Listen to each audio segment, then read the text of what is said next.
Alrighty.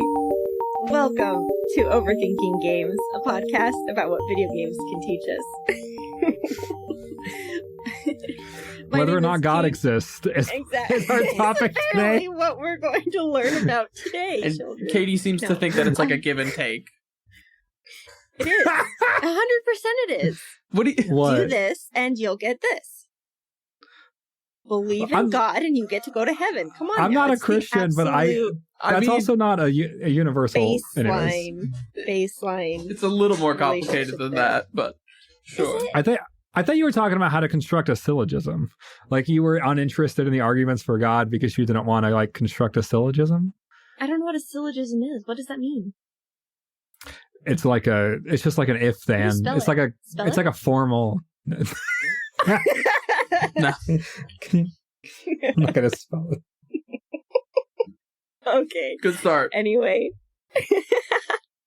Welcome to Overthinking Games, a podcast about what video games can teach us. My name is Katie, and I am joined by my two co-hosts, Dempsey. Hi. We're gonna talk. We're doing the teleological argument today. So. And Seth. I've had too much time off. It's fantastic. Okay. So we are going to be talking about teleological. I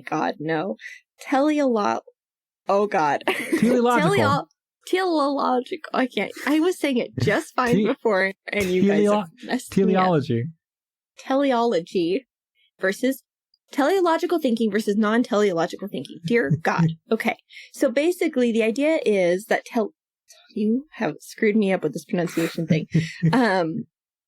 Teleological thinking is the idea that everything has an inherent purpose and that you do X to get Y, right? You're doing it for a purpose. Non-teleological thinking is more about experience for its own sake, doing something exists, and because it exists, something else happens, but it doesn't exist in order for that thing to happen, if that makes sense. So we're going to talk about it more. It's going to become hopefully less confusing, but the reason that I wanted to talk about this topic is because I find that there is a great deal of demand with teleological thinking, such as, oh, I have 200 games in my Steam library that I've never touched. I should play that so that I can decrease my backlog. So that is teleological, and I am playing the game in order to decrease my backlog, rather than just playing a game because I like the game and it's a fun experience, right? And as soon as you add in those, like, inherent goals, all of a sudden, my brain says, hell no, I can't do that. I need to play Hexa Sortmaster. So that's what got me onto this topic, but we'll talk about it more. First, what have we been playing this week? Okay, so Katie's banned from this part. All right, take my headphone out. Give me 2 thumbs up when I can come back on. Okay. So me and Seth, so Josh from the Gamer's Drink has been bullying me for the last couple months to finally play Claire Obscura Expedition 33. I am midway through Act 3, and Seth, you want to talk about where you were? I rolled credits, which is very funny because last episode I had not yet purchased this game. I think I am playing it in a slow way, in the sense that I refuse to level up when I meet a boss that's too powerful for me. I mean, what level are your characters? They're like a 50 something. I mean, I ended the game at like 52, 53. Okay. Yeah, there's a lot of like free world bosses that are it seems like you're meant to do them in a certain order to like get pictos to make a boss easier. Yeah, I had posted my different builds in the chat, which I figured would humor you in some way. But like, yeah, and I'll talk about this, I guess, tomorrow when it's like my time. But I've kind of decided that I don't know if I want to like play this game more, because like I'm pretty happy with like having beaten it. I don't really want to go through and like do all the overworld bosses and stuff. I just like don't care that much. Sure. Do you have a how long it took you to beat? I'd have to go look. I want to say, I mean, it's not a super long game. I want to say like max 25 hours. Okay, yeah, I am currently at 48 hours. Holy moly. I am also bad at this game. Like, just like functionally, the parries are difficult. And every time I have to learn a new boss's moveset, that is a difficult thing for me to do. And the overworld bosses will have different movesets, a lot of them. And so it's about like learning. The chromatic versions of the enemies have like an extended moveset. Yes, and that's annoying. And so there's a lot of things that I'm relearning. So, okay, so spoilers. So that's like our non-spoiler talk. Spoilers for Claire Obscura Expedition 33. If I suggest... It's funny because there's like layers of spoilers. So I would suggest trying to go in as spoiler-free as possible. What I will say is that the freedom that opens up after Act 2, for me, makes it feel like a very different game. Flying. Because flying and also the amount of damage that you can do. Yeah. It's like the damage uncaps. And I feel like it's at that point, it's different enough. So like, this is like mechanical stuff, not story spoilers. But there's a character, I can pretty much, like, my system is Luna is my mage and she heals. Cecil, or whatever her name is, she builds up blocks, and so she's able to resuscitate Luna if Luna gets down. And then the not Gustav, the other one, Verso, yeah, Verso is the only one who does massive amounts of damage, and Verso will end up doing like 500,000 in damage by like the third turn. That's crazy. And so that's kind of like my main system, is that her purpose is to keep Luna alive, Luna is to keep Verso healed, and Verso is to do as much damage as possible. And then on my reserve... See, I totally didn't play the game like this. Like, okay, I would very intentionally like equally level all of my characters. I'm not really playing for like inner character synergy that much. Sure. I did it for like a little bit, but like I had pretty rigid like, Verso on his turn is using like the double base attack weapon. So like, he attacks twice. He's got some stuff that like boosts his base attacks, and then you start with enough like energizing starts that he can, because if you do like double base attack and then you restart your turn, which is like part of what his weapon was or something, that's essentially like plus 3 AP for your turn. And then I would just start him with like 2 energizing starts, so he could go like double attack and then drop like a 9 AP attack right after that. And that's but like he would output like 23,000 damage, and I was like, I'm happy with that. Yeah, I have him kind of optimized for like as much. I have him with the one where every time you hit, it gets more damage. I have no idea. See, like, this is why I don't want to continue playing this game, because like I just don't have a desire to do the like JRPG style like massive damage stacking, which I'm sure I saw somebody talking about like, the back half of the game, they just like one shot every boss. Like, it just didn't matter. They were just doing like 5 million damage with like every turn. And I was like, okay, so like I'm nowhere close to that, so like I'm not even gonna bother. And then Mael, who I think is the most complicated character in the game, she starts in virtuoso stance. And then as long as she doesn't get hit, she gets to stay there. Oh, that's and crazy. She's on my reserve team, and she just does ungodly amounts of damage. And then she builds up burn really fast. So like pretty much her damage, like it's ungodly amounts of damage and then doubled. And then she also has things that like make everyone weak to fire and things like that. Yeah. And so the problem is I played this game like I'd like to play Dark Souls, which is to max out everything but defense and health. And so I get one shot. Every boss one shots every character because I only optimize for like damage output and nothing else. And so I play it like I played Elden Ring, where like it's very powerful but very fragile characters. And so when I get a win, it's because I parried literally every attack. That's the only way I get a win at this point. I don't know. I mean, a lot of, okay, and just because, again, I want to bring Katie in here so she's not gone for forever. A lot of what I found fun for Expedition 33, and there's a lot of, like, spoiler stuff I want to talk, but, like, the parry system I thought was really, really good.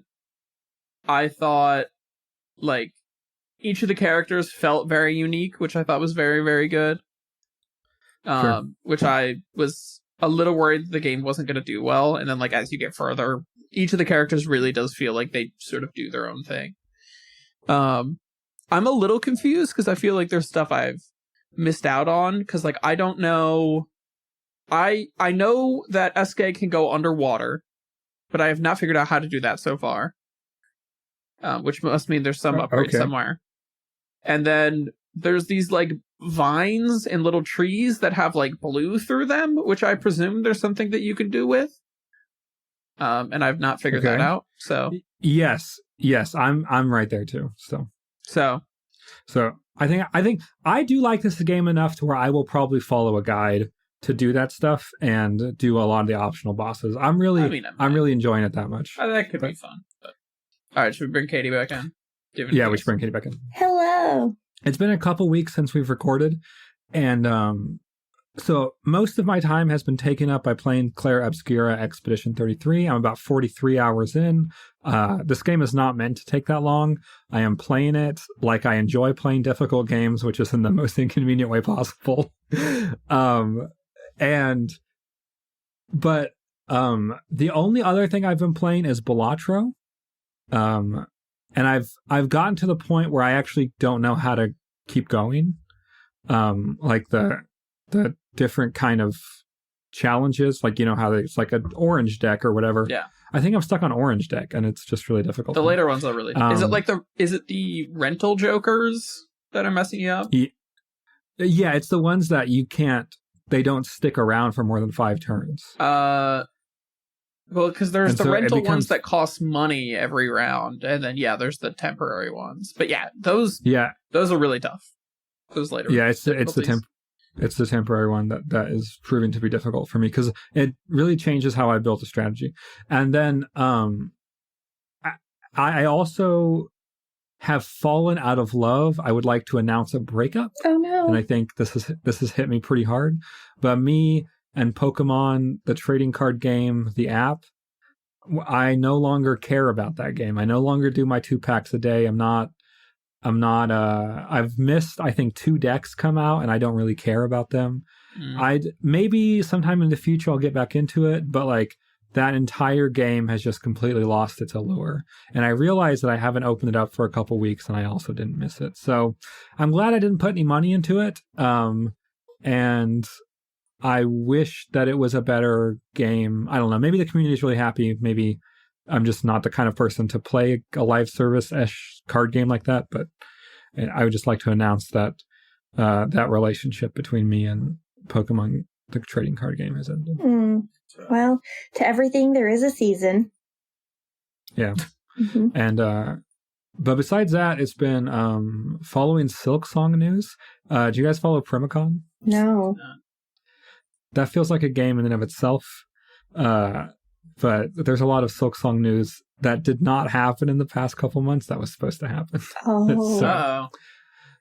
Oh, shocking. It's been delayed. We're all really surprised.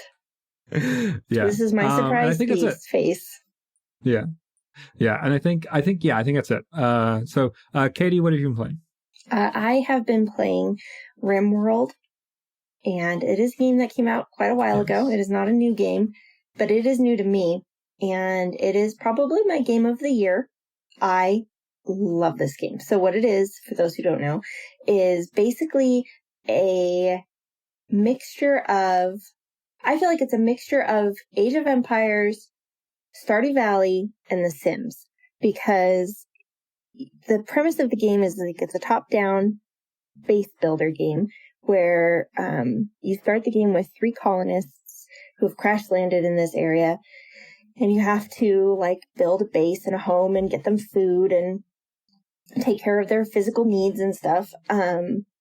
But meanwhile, you can't actually control the villagers. You can't tell them specifically what to do. So you have to create systems that help you prioritize stuff to get it done. So like you have to prioritize like cooking or like forestry or whatever it is that you need them to do so that they will do it. But you can't just tell them, hey, go do this super easily. Like there's some ways you can prioritize things, but just generally speaking, you can't. And every colonist has a certain level of like skills and interests. And so you try to like assign them to tasks that they're skilled or interested in so that they'll do a better job and blah, blah, blah. But what makes this game so much fun is that crazy shit happens. Like half the fun of the game is me texting my brother like, you will not believe what happened in RimWorld today. So what happened, I'm going to give a quick anecdote as an example. This was a catastrophic turn of events, and I actually ended up having to start a new colony. But I had my 3 little colonists, and they were chugging along, and I discovered that one of them had a go juice addiction. And I was like, well, that's fine. We'll let this go juice addiction run its course, and she'll be out of commission while she goes through her withdrawal. That's fine. I have 2 other colonists. They can do stuff while she's on bed rest, whatever. As soon as she becomes incapacitated, we also get attacked by like jaguar lady or whatever from a nearby camp, and she kills one of my remaining colonists and kidnaps the 3rd one. So all I have left is my incapacitated colonist, and then a man in black shows up and he rescues her and takes care of her until she can get back on her feet. But he also has a go juice addiction. So by the time that she comes back and she's okay, he is incapacitated. And what kind of train spotting plot is this? And then I had captured a prisoner, and it was in my little prison, and I was trying to encourage this prisoner to join our side, and because you can recruit them. And then a fire broke out, but because there's only one colonist capable of doing any work, the prison burned down and killed my prisoner, and half of my entire colony went up in smoke, and it was just a shit show. But that was like in the first hour of starting this new colony. Like it went to shit so fast, but it was so crazy, like everything that could happen. And now I've got a new colony going, and it's going much better. But I've made it my mission in this game. I have somebody with very high animal handling, and this person can go, and I'm like, you're going to capture and tame every animal on the map. So I have lynx, and I have a cougar, and I have alpacas, and it's like I'm making like, let's build a zoo. And it's just super fun because you can take it any way you want to, any direction. You can really focus on like exploring the world and going to different camps and like raiding people, or you can focus on like what I'm doing, which is like homesteading. There's all kinds of expansions you can get where you can, like study like eldritch horror anomalies. You can create a spaceship and go into space and go to a different planet. So there's so much to it, and I just love it. And I stayed up until 1 a.m. last night playing, and you all know I go to bed at 9, so that was crazy. So is it pretty much, is there a narrative that's not emergent, or is it like total emergent gameplay, or is there an overarching storyline? Totally emergent gameplay. Okay, that's interesting. It's very that's like cool. Dwarf Fortress-esque colony sim, right? Like, just is very intentionally supposed to be like really open-ended. Mm-hmm. Yeah. Yeah. And also, have you ever played Prison Architect? No. Okay, I think they're made out of like the same engine or something. It looks exactly like Prison Architect. Oh, okay. I know that when RimWorld was first made, it was a single creator. So I don't know how big the team is now, but I know it was one dude at the beginning, which is crazy because this game is huge, even just the base game. But yeah, if you haven't played it before, like I would recommend just find a YouTube video and look at it, because it's a little bit hard to envision if you don't know what it looks like. And it probably sounds like I'm off my rocker. But what I love about it is that as you're playing, you are given these opportunities to accept or decline these different quests or these different events that are happening. And And a lot of the time I will actually just be like, you know what, not right now. Like, I don't have my colony is not well supplied enough to go on this 4-day voyage to attack another camp, you know. But then there's other times where they're like, hey, we've got these like refugees. Do you think you could take them in? And I'm like, hey, I could build a barracks for them and take them in. And then things happen because of that. Like, I took in these 6 refugees and all of a sudden they were like doing everything for me. They advanced my skill tree super far. They like tamed all of the really high level animals. They were taking care of the baby. Like, it was great. And then in the last couple days that they were there, they betrayed me. And it took me like, I think it took me like 3 or 4 hours of gameplay to recover from the damage that they did. But I did get all of those like skill tree improvements and stuff, so it was kind of worth it. But I never saw that coming, because at first I was like super suspicious, and then my guard went down because they were there for so long and they were so helpful, and I was like, God, these guys are great, maybe they'll stay. And then they burned my buildings down. That's crazy. So yes, you should try it out. You should check it out. That's what I've been playing. Seth, did you already talk about what you've been playing? Not really. So okay, go. Well, I talked a little bit about the fact that like I rolled credits on Expedition 33, which was pretty sick. Good game. I would probably say it's my favorite game of the year, but like I also feel like I haven't played a lot this year. I mean, I'd have to like track back through my Steam library to like really make a... No, I played some good games this year. It'll be a little tough at the end of the year to say what my favorite was. I did play Blueprints this year. All right. Well, there's some good competition. I need to play that too. But like Expedition 33 is definitely a fantastic game. It's got a lot of like really great inspiration to it. And Dempsey made this comment a while back, which I totally agree with. It does feel like a game's game. Like there are a lot of elements to this game that are like, this is a game. And it's not trying to be sort of something that's not a game. Which we'll talk a lot more in depth about when we actually do it. Yeah, but I kind of take that back. But yeah, go on. I think narratively that's not necessarily true, but I think mechanically it tends to be very true. Yes. Like, I would say narratively it's very hostile to the idea of video games. Sure, but one of the things that really stood out to me is I feel like I haven't played a true like action-y adventure game in a while that's not an open world. And then you're like going through parts of the map on Expedition 33 and there's like a lot of invisible walls. They're like, don't jump off the ledge. And I feel like I have not played a game in a while that's not just like, yeah, you can like jump off the ledge and go like explore that thing you can see. Mm-hmm. This game is very much like, hey, there's like an actual like level designed path for you to take. And there's like a little bit of exploration you can do. But, like, we mostly, like, want you to go in this direction. Mm-hmm. Which I feel like I'm actually not very used to. But then the overworld map is also very funny. Because it's this, like, giant overworld map. That's just, like, there's a bunch of coral in your way. You can't get past. Whoa! Like, it's, you know, it's not even necessarily trying for, like, verisimilitude. It's just kind of being, like, yeah, there's, like, an obstacle in your way. Because, like, we need there to be one so that you like can't go there yet. Because there's no map on the other side, just art.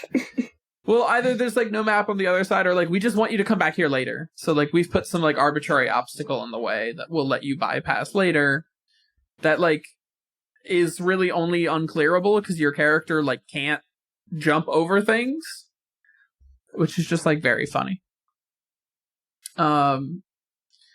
So, overall, Expedition 33 is great. We'll talk in depth about it when we do an actual episode. Have been playing RuneScape. Not anything super exciting on that front.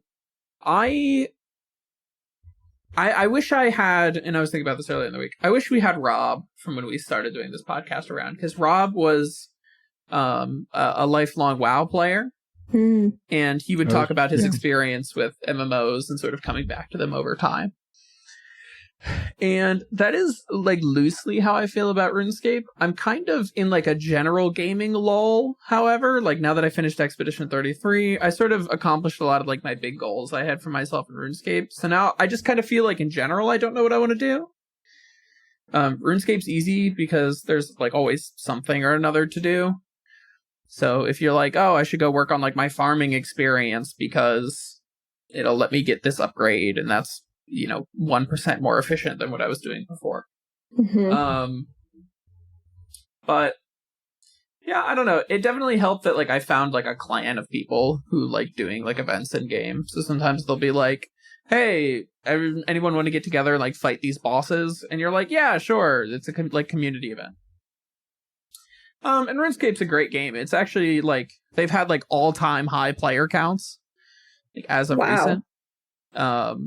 That's interesting. Which is very impressive for a point-and-click simulator that came out in like 1997. Mm-hmm. So, it's cool that the game is sort of like big. It's crazy. It's having a resurgence. Yeah, it's kind of on like resurgence number 3, which is why there's sort of like all-time high player counts, which is cool. But I don't know. I feel like I'm just in a weird gaming lull at the moment. Like there's games I just haven't figured out what I want to play next. Is I think really the problem. Because especially where I am in RuneScape right now, like the game is good for like, oh, like my girlfriend and I are gonna like sit down and like watch TV before we go to bed for like an hour or two. Oh, okay. I'm gonna go on my phone and like literally like click between like a tree and like a campfire for like the next 2 hours so that I can like level up my woodcutting and fire making experience because I need that to do my special optional side quest that like popped up. Yeah. So absolutely. It's a good game to do on the side, but also another game I have on my phone that I've talked about before, but I've sort of been coming back to is a game called Dungeon Clawer. Like crawler, but like claw. Oh, okay. It's a deck builder roguelite, but your deck is a claw machine, and you have to like grab items out of the claw machine with your claw, and then that's the items you play on your turn. Interesting. It's very janky, but it is fun. Is it also really bullshit? Like how actual claw machines work? It can be at times. Sometimes you go pick something up, and then it like slips out of the claw, and then like one of your 2 claws for the turn got wasted, and you're like, fucking. But then sometimes you go pick up like 6 items at once, and you're like, ah! So you win some and you lose some, I guess. But because I was on jury duty on Monday, Tuesday. Get out for real? Yeah, I had jury duty, which is it's fun that it took place during the summer, so I didn't have to. Sorry, what was that? I have always wanted to be on jury duty. It's a dream of mine. No, see, jury duty, I think if I was actually on a jury, it would have been fun, but jury duty was really boring. You didn't get selected? No, yeah. On Monday, I was literally there the entire day. I showed up at like 8 a.m. and didn't get excused till 4:30. And it was just like, sit in the jury assembly room for the first half, and then sit in like a courtroom for the second half of the day, and then I didn't get picked. Did you wish that you had a Steam Deck? Well, so the thing is, in the courtroom, you're not supposed to have any electronics, but like everybody was on their phone, including like the people who worked there. So like it was whatever. I did read an entire book though while I was there. Oh wow, nice. And then on Tuesday, I was only there for like the first half of the day. So then they sent me home.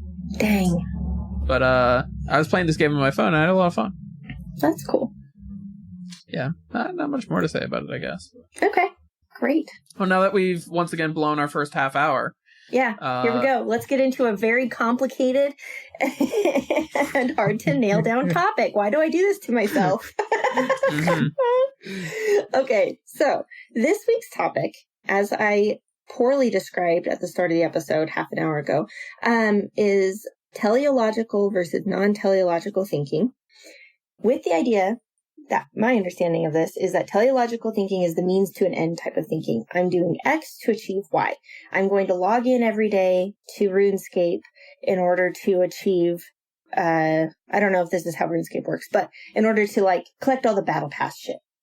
Okay. It is not, which is one of the reasons why I like. Oh, okay. That's great.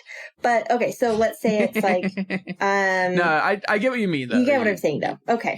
Yes. Versus non-teleological, which is the more of the journey, not the destination thinking. The experience is what it is, and the value comes from the experience itself and not a specific goal. So the example would be instead of I'm going to read 25 books this year as a goal, it would be I enjoy reading and I read 25 books at the end of the year because of that. So it's like just a different way of thinking about it.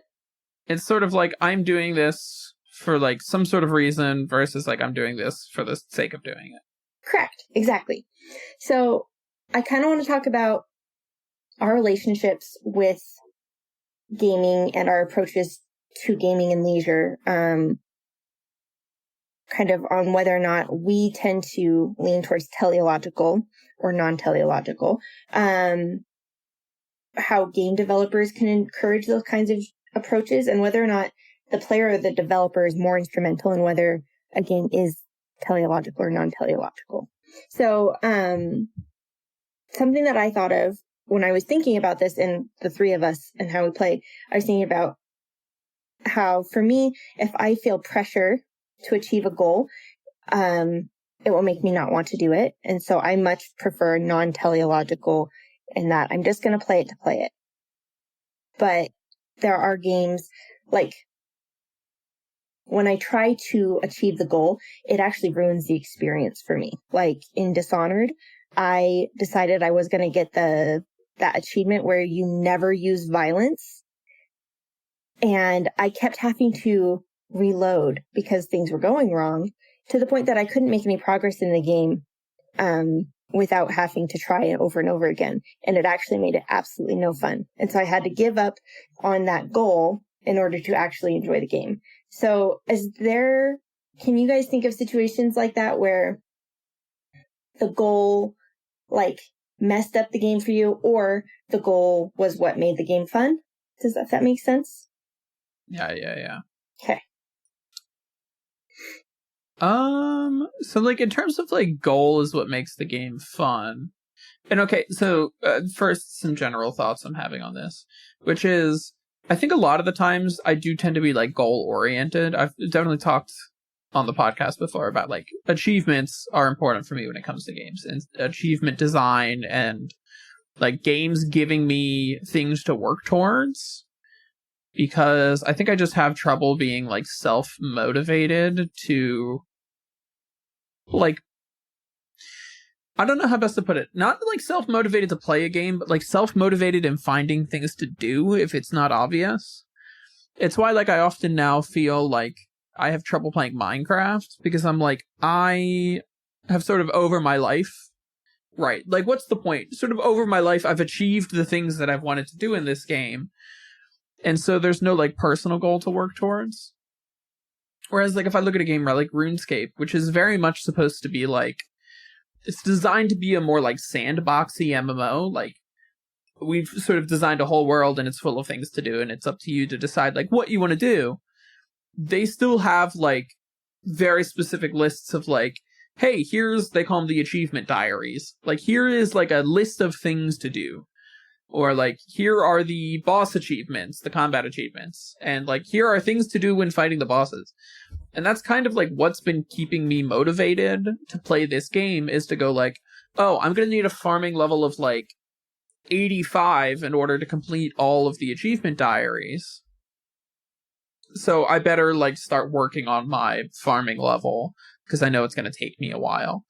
Or I set a personal goal for myself. Like around when I started, I was like, oh, I want all the skilling outfits, which give you like minor experience bonuses, but usually require you to like play a mini game for like a couple hours in order to like unlock them. So there's a little like give and take there. I think for like, I definitely like having achievements, but then I look at a game like Elden Ring, which I've played through like 5 or 6 times. And once I sort of got the groove of that game, I was able to say like, oh, I have a lot more freedom in how I play this.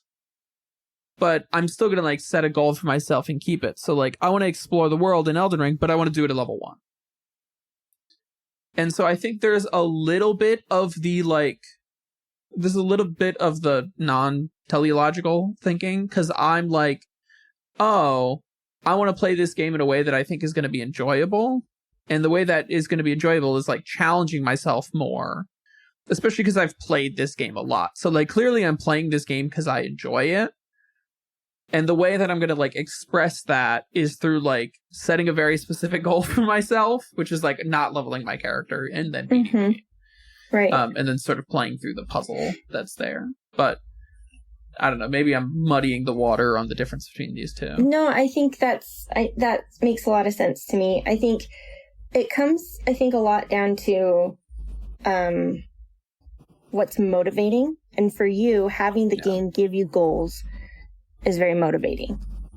Yeah, otherwise I have to set my own goals, which, again, ends up being very silly, like, beat the game with no leveling up, or for something like RuneScape, it's like, okay, I'm going to gather all of these outfits because it's like a thing to do and it's a goal to set for myself. Like, if I don't have something very clear that I'm working towards, I will just be like, I don't know what I'm doing right now, and I don't know why I'm doing it. Right.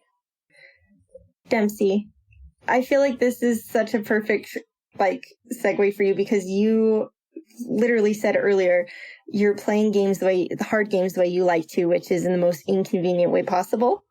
So. Yeah. And so for me, but I think I might approach games almost fully non-teleological. Like, the only thing I am ever after is a vibe. And the only thing that constitute a good game or a bad game for me is how well it gets me on board with its vibe. And so, that's kind of the only thing I'm looking for. Let's take Claire Obscura Expedition 33, where I'm playing with really defenseless characters that do massive amounts of damage. But that's the story and vibe that I like. I like really leaning into the parry system. I like this idea where, if I'm going to do it, it has to be perfect. And I like this, immense danger, but also immense power. And, to me, that's those are the mechanical support for, the vibe that's happening. Because, in cutscenes and things like that, people will die after one hit. And so keeping that reality somehow seems like I'm playing in the world. But so I was thinking, some games without a purpose I will struggle with, because the tools they have given me to buy into their vibe are not very good. I think about the photography sim that I was really upset with. I feel like I forgot what it's called. I'm gonna look it up real quick. It's on PS5. Oh yeah, I know the one you're talking about. Lush Foil. Yeah, it's Lush Foil. Yeah. And I was okay with there being no goals, right?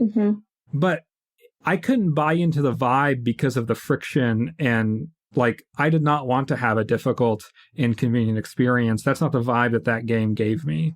And so the idea of I don't know, Power Wash Simulator, I'm not trying to clean all of the cars.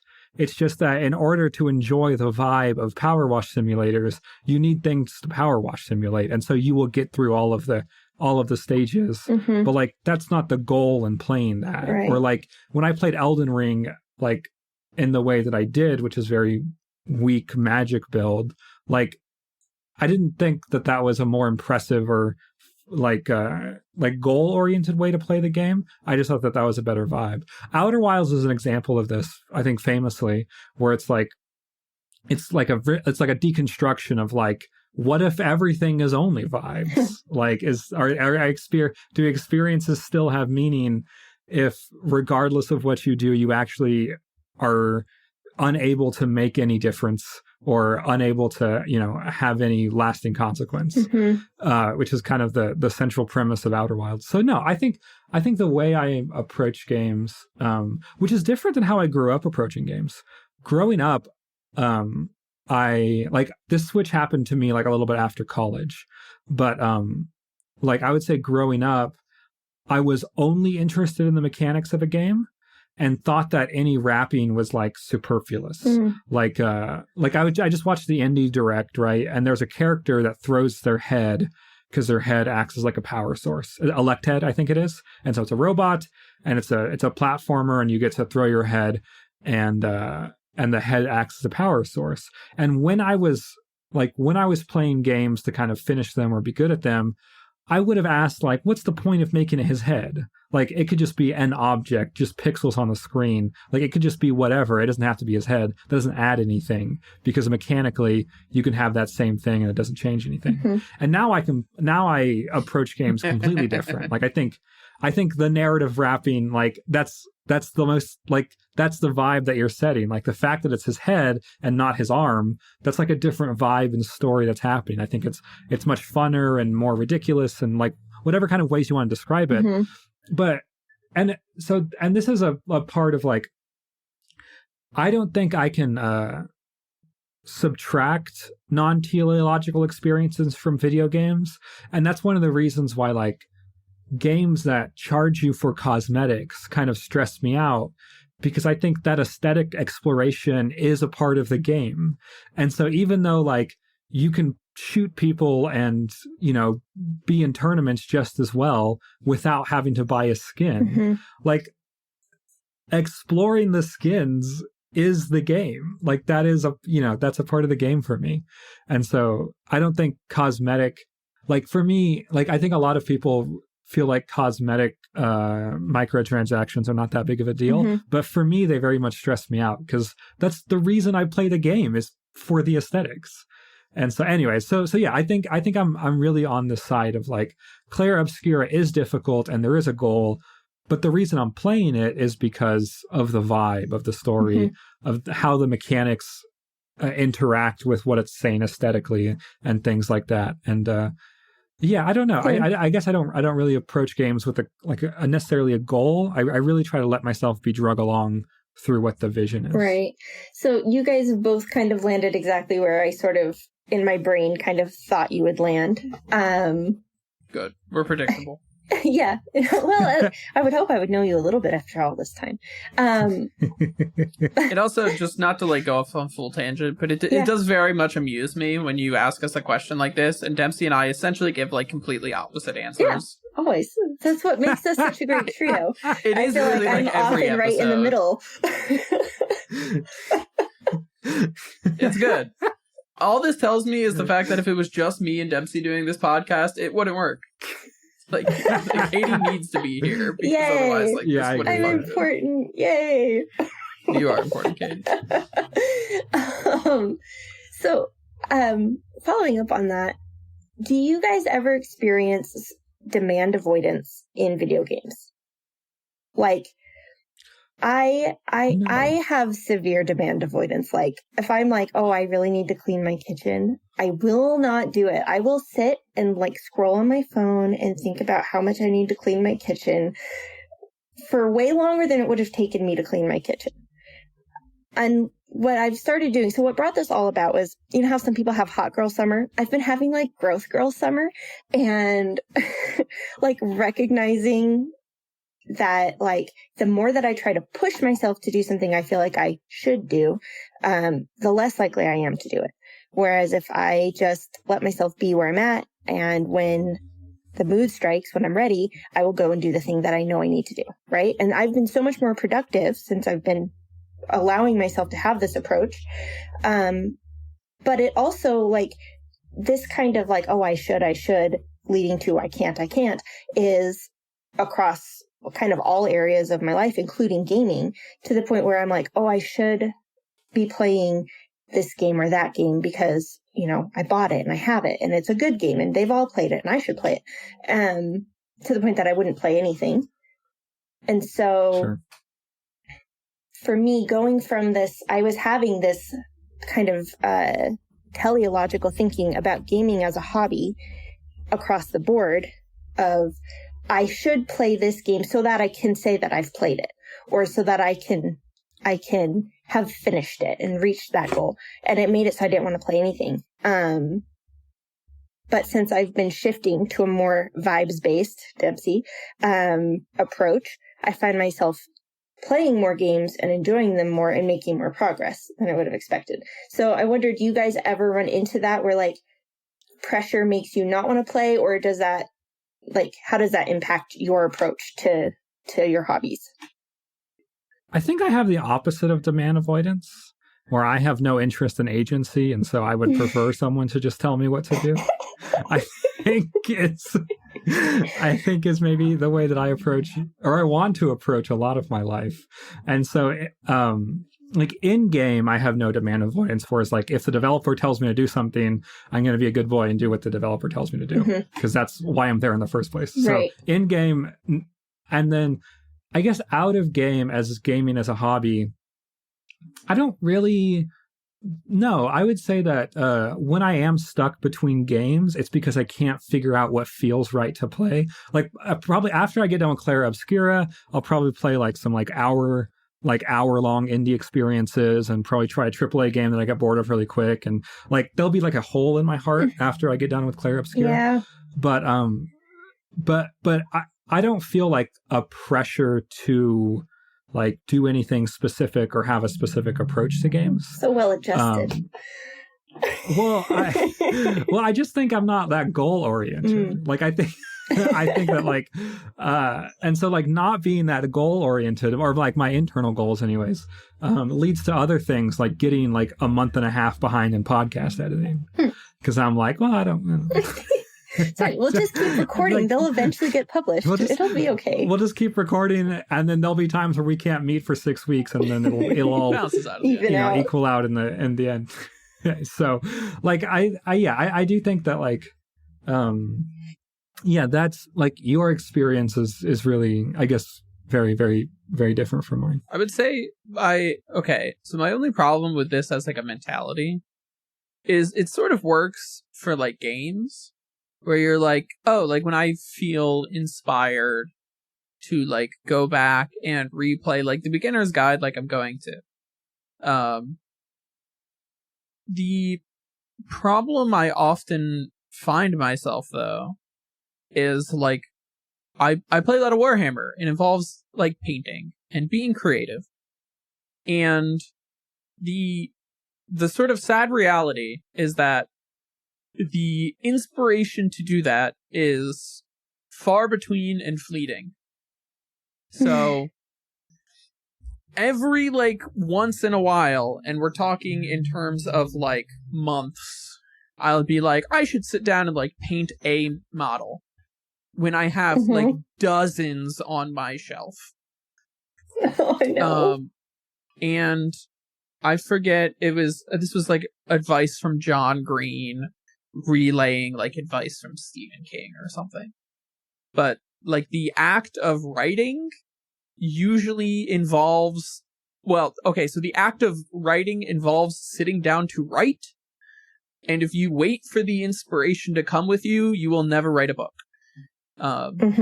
This is the unfortunate reality of like creative arts, that you do just kind of have to be disciplined about it. And like if you want to be a writer, you have to like sit down and write. Even if it's not good, or if like you don't write a lot, like the actual process of doing so is important. I definitely don't apply this to like myself in like video games, because it's not like that important to my life. But like if I wanted to be a better gamer, I would have to like force myself to like sit down and game, even when like I don't feel like doing it. Right. And to what end, right? Sure. Well, and it's a little to what end, but like if I was so like let's look at my job. Right? Like I'm a teacher, I get PTO. There are really days where like I don't feel like teaching.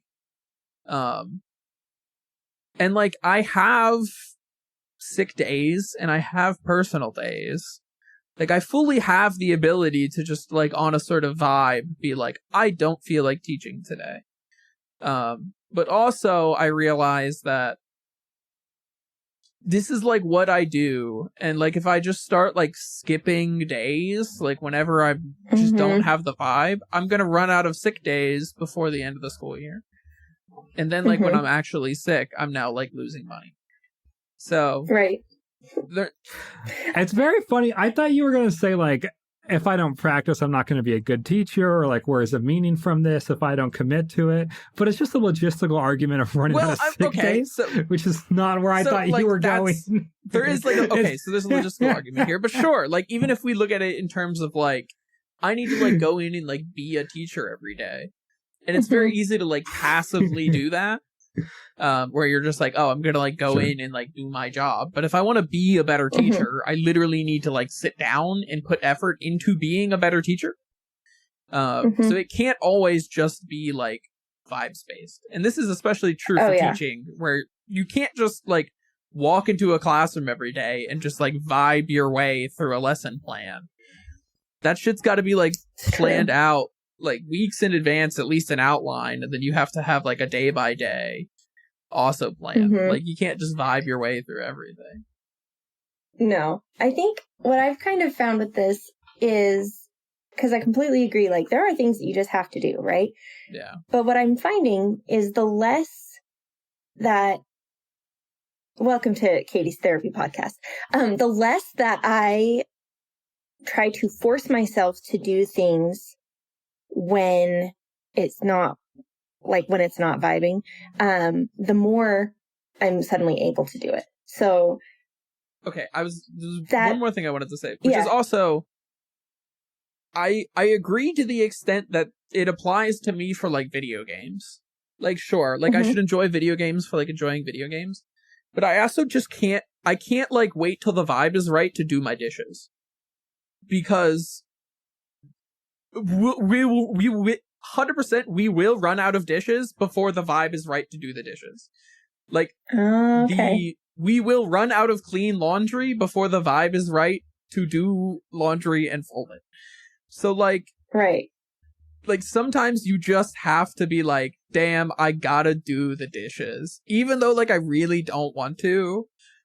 Now, I tend to be conflict avoidant. So, like, I will do the dishes because if I don't, Rachel's going to come home and yell at me that I haven't done the dishes. Oh, no. And so, like, that's that's, a mentality. But I didn't clean the dishes a lot when I lived by myself because there was nobody around me to yell at me to do the dishes. There's something to be said for accountability. It's true. So, but, like, now, I can't just, like, wait till the vibe is right to do the dishes because they will never happen. And the trash needs to go out, and the dishes need to be done, and like the house needs to be vacuumed, and the vibe will never be right to do those things. Interesting. So, and what I found is the less that I push, the more, and I've like developed this trust in myself. Like, I don't have to do it right this minute. I can have my coffee first because I know that I will do it, and then I do it, and then that trust builds. And so, see, I think for me, does that make sense? And see, like, I get where you're coming from, but for me, that first step is not like, because I don't have anxiety. Like, Rachel has anxiety. I'm a no anxiety person. So like, my first step is always I need a list. Like, I need to physically like sit down and make a list for myself, which again is the teleological thinking. I need a set of objectives that I can go and check off to be like, okay, I have all of these things I need to do around the house. I have done the dishes. Check mark. I'm a good boy. I've cleaned the bathroom. Check mark. I'm a good noodle. I took the dogs out for a walk. Check mark. Like, and I need to physically see that. That is so funny. See, I made a giant list and I itemized it super small. I was like, for the kitchen, I had like kitchen. And then I was like, empty the dishwasher, fill the dishwasher, hand wash, wipe down the stove, wipe down the island. That you looked at this whole list of stuff you had and it just stressed you out and therefore you did not do anything on the list. Yeah. And so, but then I knew the list was there. And so then I would be like, oh, I could empty the dishwasher, and I did that while the coffee was brewing. And then I was like, oh, I have gotten, this meat out. I'm going to cook it real quick. I did that. And then I was like, so I get it all done. It's just like pop, pop, pop, pop, pop, here and there. I think, brains are so fascinating. So what I have to do housework and things like that is I have to work to romanticize it. You have to pretend to be a trap wife, or... Absolutely, that is helpful. I think I was born to be a trad wife. But then you wouldn't have to have any autonomy, so that'd be perfect. I know. It would be absolutely fantastic. But like, it's like the idea of like, so like there are some activities where I'm a podcast person, right? Yeah. We are podcasters. We are podcasters. And I also listen to a lot of podcasts. Okay. Like I'm always stimulating my brain with podcasts in some way. But there are certain activities that I am like, I don't want to do this. And I very rarely am going to want to do this. And no one's telling me to do it. I'm not making anyone else happy to do this. So what I am going to do, so that's like all of my motivational things gone. So then what I have to do is I have to make it a vibe. And so like sometimes I will be like, while I am doing this, I am not allowed to listen to a podcast or audiobook, and I am only going to listen to instrumental music. So then like that becomes like the score to this thing that I'm doing, and I really like soak in the music. And like that is what I am doing while I am doing this activity. So like exercise, so like running, I go on like half an hour runs. And I am not allowed to listen to podcasts during that time, because if I do, it's not going to be like the romantic vibe of like letting your brain go and like having no thoughts and kind of like trying to get to runner's high, which you can't really do in 30 minutes. But I'm not that fit, so I can kind of almost get there. So like for me, I have to build like an aesthetic world in order to do things that I don't naturally enjoy. If I'm told to do that, it's a lot less that way. But like without the intrinsic motive, like I know like, okay, we're going to do dishes. And while I'm doing dishes, we're going to listen to a vinyl record. And then I'm going to be the type of person who puts a vinyl on while I do dishes. And that's the vibe. So funny. Or things like that. It's like the aesthetic experience is very important. It becomes increasingly important the less inclined I am to do something. And that's the way that I get the most committed to things as well, because then I can ritualize them well. Whereas otherwise it's difficult for me to ritualize things. And so some things don't require that building up because they feel like inherently meaningful, like practicing filmmaking as my job. And also, like, I go when I do other projects, and like, even when I don't feel like I want to do it, I still do it. And that feels very easy to me because that's the kind of person I want to be. That's the vibe. I want to make this thing that's good and be the type of person that can talk about it. Right. Debs, like, what do you listen to when you do the dishes? Mostly video games. So, like, have you ever, like, turned on a game and been like, damn, I should go do the dishes? Pavlov's dog. Have you ever, like, Pavloved yourself into, like... That's a great problem to have. The next time he boots up Outer Wilds, he's going to be like, damn, I really need to do my laundry. I haven't folded my clothes. I do have a very beautiful experience where now when I play a game, I will get flashbacks to times when I was listening to that soundtrack out in the rest of my life. So like the opposite of so Chicory, A Colorful Tale is a soundtrack that I like to listen to when I run. And so when I see footage or when I play that game now, I think about running. And so I guess it's happened the opposite way. But I have some audiobooks I listened to as a child that I listened to while I played Super Mario World. And whenever I hear that story, I'm like, oh yeah, I remember that level. Like, it connects it. But what's funny to me listening to this conversation we're having, we all three of us kind of approach like activities outside of gaming the exact same way that we approach gaming. Who would have guessed? But that's what I thought this was kind of an interesting conversation, just because I do feel like it gets all kind of gushy intertwined. And it's an interesting thing to understand. Gushy intertwined. And it's an interesting thing to understand about one's self. So I think that's probably a podcast. It might be. I think it is. So thank you so much for joining us. This has been Overthinking Games, a podcast what video games can teach us. And my question for you, we'd love to hear from you in our email, which you can find in the show notes, is What is your approach to gaming? And do you find that approach is reflected in other areas of your life?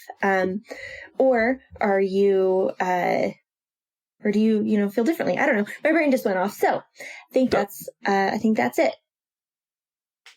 What? I just, we're hitting your bedtime here, so everything's shutting down. Shut up. No, my brain just went scrambled. I don't know why. Okay, so send us an email. It's in the show notes. Thank you so much for listening, and we will catch you next time. Oh. And today was August 7th. August 7th. Thanks. And this will probably get published at Christmas. Maybe. We'll see. Okay. Yes. Bye. Okay. Bye.